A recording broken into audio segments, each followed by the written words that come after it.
রাস্তায় অন্ধ মেয়েটিকে একা পেয়ে ধর্ষণ করেছিলাম। ভেবেছিলাম সে গর্ভবতী হবে না, কিন্তু কয়েক মাস পরে দেখতে পেলাম সে গর্ভবতী হয়েছে এবং রাস্তার পাশে বসে ভিক্ষা করে। প্রতিদিন অফিস যাওয়া এবং আসার সময় তাকে দেখতাম। এইভাবে যাচ্ছিল দিনগুলো। হঠাৎ একদিন লক্ষ্য করলাম অন্ধ মেয়েরা চারপাশে অনেক লোক। বুঝতে পারছি না কি হয়েছে সেখানে, তাই ব্যাপারটা জানার জন্য সেখানে উপস্থিত হলাম।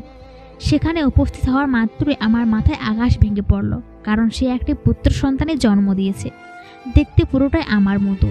বেশ কিছুক্ষণ পর একজন লোক বলে উঠল, আহারে, রাস্তায় অন্ধ মেয়েটাও ছাড় পেল না, তাকেও ধর্ষণ করলো। আমরা এখনো পর্যন্ত মানুষ হতে পারলাম না। ঠিক সেই মুহূর্তে বাচ্চাটি ভীষণ কান্না করতে লাগলো, কেউ থামাতেই পারছিল না। আমি তখন নিজে থেকে বললাম, বাচ্চাটিকে একটু আমার কোলে দিন, দেখি কান্না বন্ধ করে কিনা। কথাটি শেষ হতে না হতে বাচ্চাটি আমার কোলে দেওয়া হলো। সেকেন্ডের ভেতরে বাচ্চাটির কান্না বন্ধ করে দিল এবং আমার দিকে এক দৃষ্টিতে তাকিয়ে রইল। মনে হচ্ছে আমি তার খুব চেনা একজন লোক। এদিকে আমার আবার অফিসে টাইম হয়ে যাচ্ছে, কি করব বুঝতে পারছি না। তখন একজন মহিলাকে বললাম, আপু, বাচ্চাটিকে ধরেন, আমি অফিসে যাব, আমার দেরি হয়ে যাচ্ছে। কথাটি বলে যখনই বাচ্চাটিকে মহিলার কোলে দিলাম, ঠিক সেই মুহূর্তে অন্ধ মেয়েটি বলে উঠল, কি ব্যাপার মাহির, নিজের বাচ্চা বড় নাকি অফিস বড়? কথাটি শোনা মাত্রই থমকে গেলাম। কি বলতেছ এইসব অন্ধ মেয়েটা? কাপা সরে বললাম, আমার বাচ্চা মানে কি কথা বলতেছ?